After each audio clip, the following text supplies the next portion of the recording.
Over next steps after Canada was exempt from U.S. reciprocal tariffs yesterday.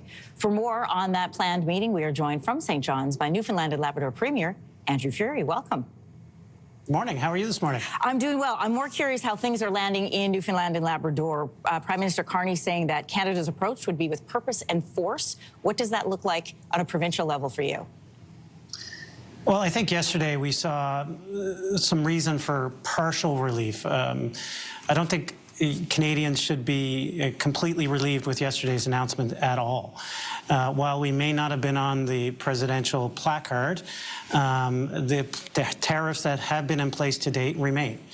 And in addition to that, there's potentially 25% on the auto manufacturing industry. So this can be incredibly hurtful and painful to the people of Canada and to the people of Southern Ontario in particular. The tariffs remain on the aluminum and steel sectors. All of this we can't lose sight of in the fact that we weren't on the placard.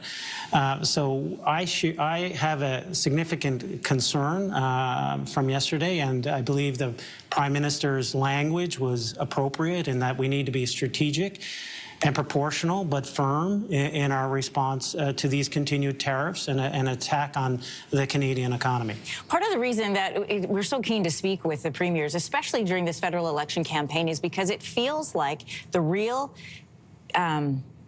effects are being felt at the provincial level. And the premiers, although we've had this flux in leadership, the premiers have not wavered. The premiers' leadership has been there. So I'm curious, when you say you're concerned for Newfoundland and Labrador, what does that look like for you and your region? What we saw and heard yesterday or didn't hear, what concerns you most about that? Well, we were relieved yesterday to see, for example, that seafood wasn't included in any significant reciprocal tariffs.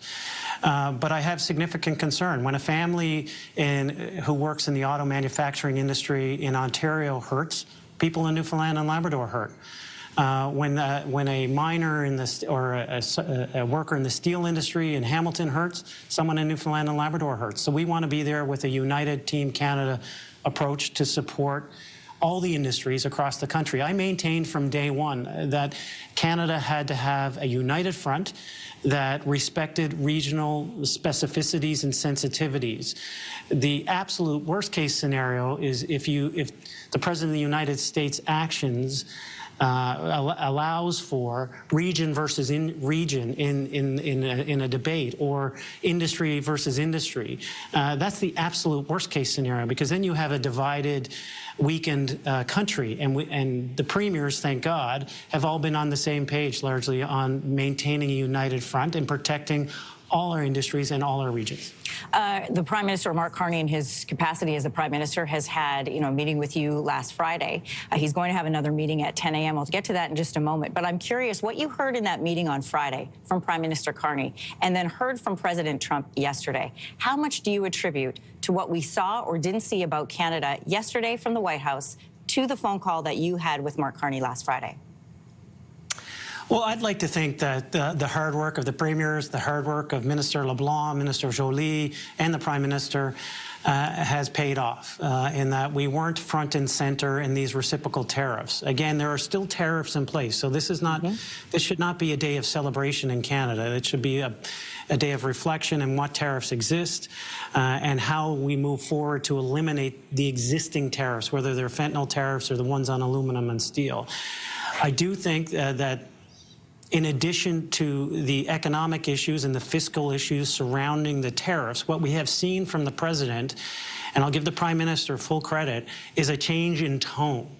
You have seen the President of the United States, for the first time since he was elected, refer to Canada as a sovereign country, refer to the Prime Minister of our country as Prime Minister. Now, that may seem small, but I think in a world in which the President lives, which is full of symbols of strength, that is important. That is an important shift in language, and I take that, as the Prime Minister did, to be a constructive tone. Up until that point, it has been a destructive tone. So with that constructive theme in mind, I do believe that there is a resolution of the existing tariffs before us.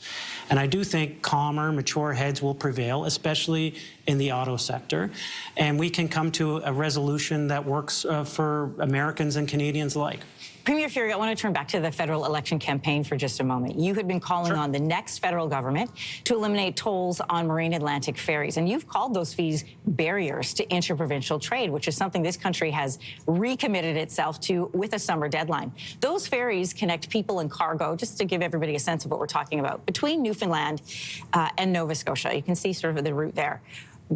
Prince Edward Island Premier Rob Lance said that the Liberals and the Conservatives have committed to lowering or ending the tolls on the Confederation Bridge. So what promises to Newfoundland do you want to hear?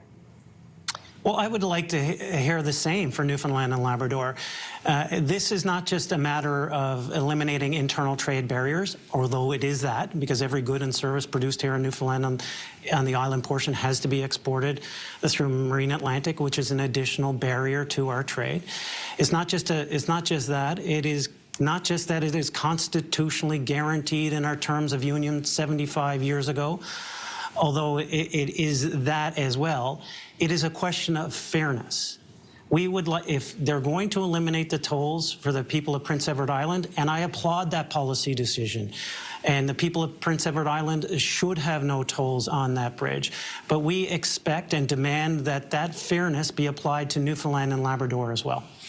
I just want to end really quickly, Premier, with next steps for yourself. You know, there was a very public announcement that you would be leaving, and whoever becomes Prime Minister April 28th or on the 29th is going to be working with the new Premier of Newfoundland and Labrador. So what will the next Prime Minister need to do to build strong ties and continue strong ties with your province? Well, Newfoundland and Labrador has almost always had a strong relationship with the federal government. But there has been some heated moments where it has not. There has, and you know, that's including in my tenure where the former Prime Minister and I disagreed on some policy instruments, but largely agreed with the fundamental position and vision of the country.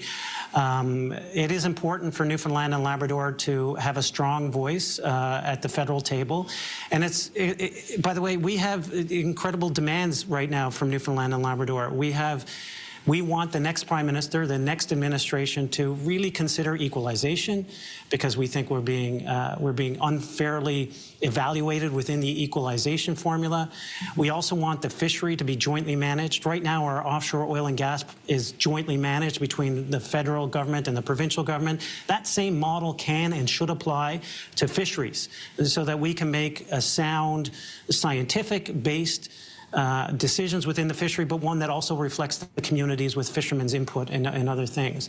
So we also have a difference of opinion on the emissions cap and how that applies to our oil and gas sector. I don't think it's the right policy instrument at this particular time, given the geopolitical tensions that exist.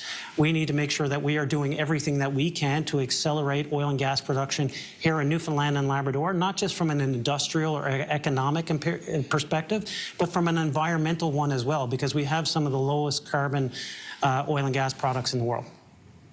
Premier Andrew Furey joining us from Newfoundland and Labrador this morning. Couple of hours until the First Minister's meeting with Prime Minister Mark Carney. We'll let you get to it. Thanks so much. Thanks very much.